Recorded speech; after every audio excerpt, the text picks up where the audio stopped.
Ang halal, kaya nga may tatak na halal, pagkain ng mga Muslim. Yung halal, ipinapanalangin ng mga Muslim yun sa kanilang Diyos. Pag walang kokontra sa mali, lahat ng tao maniniwala sa mali.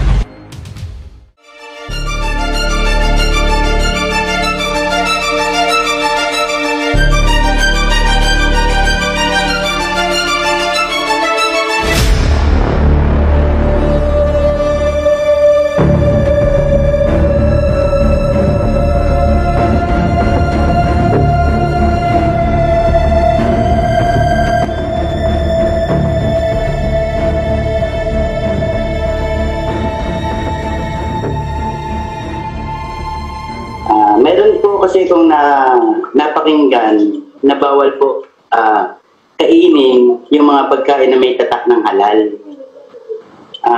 Ngayon, sa market po, napakadami na po talagang ibinebenta na nakatatak is halal. May mga tatak talaga. Ngayon, ang tanong ko po doon is, bakit po ibinabawal ang pagkain ng halal? Yung po bang halal is, iniyalay po ba yun sa Diyos-Diyosan or mga binikti po? Yan na po, kapatid ko. Ang halal, kaya nga may tatak na halal, pagkain ng mga Muslim. Di ba? Yung halal, ipinapanalangin ng mga Muslim yun sa kanilang Diyos. Tama ba ako ron, kapatid? Inihahandog nila yon. Yun ang proseso ng halal. Tignan natin ayon sa Islam, ang animal na halal ganito. Halal meat, bakibasa natin. Halal meat. The animal must be slaughtered in the name of Allah prior to the slaughter. These words should be said, Bismillah, Allahu Akbar. This means in the name of Allah. Allah is the greatest. These words are said to acknowledge the fact that Allah has given us the gift of food. Yan ang sinasabi. Inaalay nila kay Allah nila sa Muslim bago i-slaughter o bago patayin yung hayop. No? Ngayon, alam mo kapatid, ganito, iba kasi ang Diyos ng Muslim sa Diyos, dapat alam mo yun mga fundamentals of faith yan Hindi naman tayo maninira Paniniwala nila yun, hindi sila magagalit na ang Diyos nila si Allah. Yung Allah na Diyos ng Muslim, walang anak yun. Tandaan mo kapatid, nandoon yan sa Quran ng Muslim.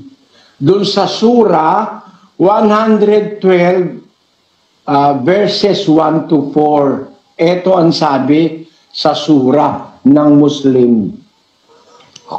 In the name of God, most gracious, most merciful, say He is God, the one and only, God, the eternal absolute. He begetteth not, nor is He begotten, and there is none like unto Him. Yan. Hindi siya nanganganak. Yung Allah ng Muslim. Lalabas, wala siyang anak. Ngayon, ang Diyos ng Biblia, may anak. Nanganak nga 2:7 ng awit. Pinapagkumpara ko lang sa iyo ang paniniwalang Muslim at ang paniniwalang Kristiyano. Maging totoo tayo sa sarili natin. Ang mga Muslim, totoo sila sa kanilang sarili. Yun ang kanilang iginagalang na Diyos, si Allah. Karapatan nila yon na pati pagkain nila, ialay nila at i-dedicate kay Allah. Kaya nga halal. No? Ngayon, ang Diyos nila iba sa Diyos ng Kristiyano. Kasi ang Kristiyano, ang ating kinikilalang Diyos, may anak. At ang kanyang anak ay si Jesucristo. Basahin natin ang 2:7 ng awit. At saka 1:5 ng Ebreo. Aking sasaysayin ang tungkol sa pasya. Sinabi ng Panginoon sa akin, ikaw ay aking anak. Sa araw na ito ay ipinanganak kita. Sapagkat kanino nga sa mga anghel sinabi niya kailanman, ikaw ay aking anak. Ikaw ay aking ipinanganak ngayon. At muli, ako'y magiging kanyang ama at siya'y magiging aking anak. Ayan. Kaya si Kristo, anak ng Diyos. De iba tayo sa Muslim. Meron silang pagkain na inialay nila sa sarili nilang Diyos. Di pabayaan mo sila, karapatan nila yun Di ba? Kaninong pagkain yun? Sa kanila. Bakit Kristiyano ka? Kakainin mo yun para sa kanila. Di bigyan mo sila ng kalayaan kumain nun sa kanila na inihain sa kanilang Diyos. At kumain naman tayo nung atin na ang ating pagkain, pinapasalamatan naman natin sa ating Diyos na may anak sa pamamagitan ng ating Panginoon Kristo. Naintindihan mo, kapatid na Daniel? Ngayon, yung iglesia ni Manalo, ang mga protestante, mga born again, iba-ibang reliyon, wala silang pakialam dyan sa mga pagkain. Ako meron. Ikinalulungkot ko. Dahil ayokong ang miyembro sa iglesia ng Diyos magkamali. Dapat alam nila ang kanilang ginagawa. Ang Muslim, alam nila ginagawa nila. Kaya pati pagkain nila, stricto sila Alam mo ba ang Muslim, hindi kumakain ng hindi ahlal ang Muslim. Tapos Kristiyano ka, tapos kahit kaninong pagkain, kakainin mo. Mali. No? Kaya yung mga Kristiyanong nagsasabi, Kristiyano raw sila. Inihanda sa Diyos-Diyusan ng mga Katoliko. Inihanda kay Buddha. Inihanda sa Diyos-Diyusan ng mga Inchik. Lamunan ng tikoy, mga handa sa piyesta, kung saan-saan nilalamon. Ang mga kapatid nating Muslim, maingat sa pagkain. Hindi sila kakain pag hindi halal. Ikaw, Kristiyano ka pa naman, sasabihin mo. Tapos, kahit anong pagkain kinakain mo, para pati kay Buddha kinakain mo, pati kay Shinto kinakain mo, takaw mo naman. Paano ka naging Kristiyano? Yon.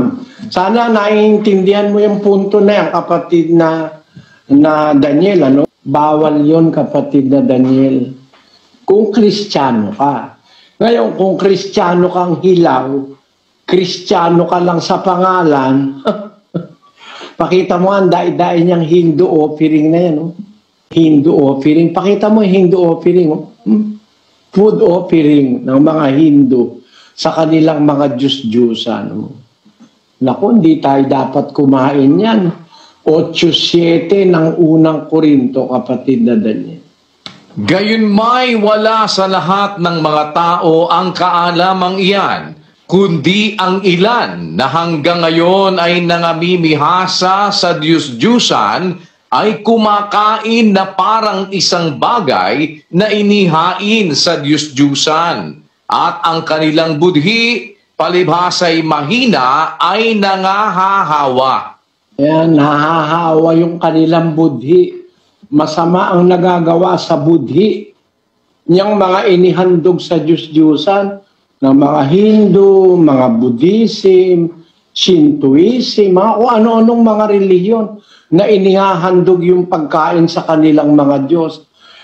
Kung Kristiyano ka, totoo kang Kristiyano, ay kumain ka nung pagkain na pwede mo namang pasalamatan sa Diyos, pabindisyonan sa Diyos ng mga Kristiyano sa pamamagitan ng kanyang anak na si Jesucristo. Naiintindihan mo po, kapatid na Daniel, yung sagot ko sa iyo?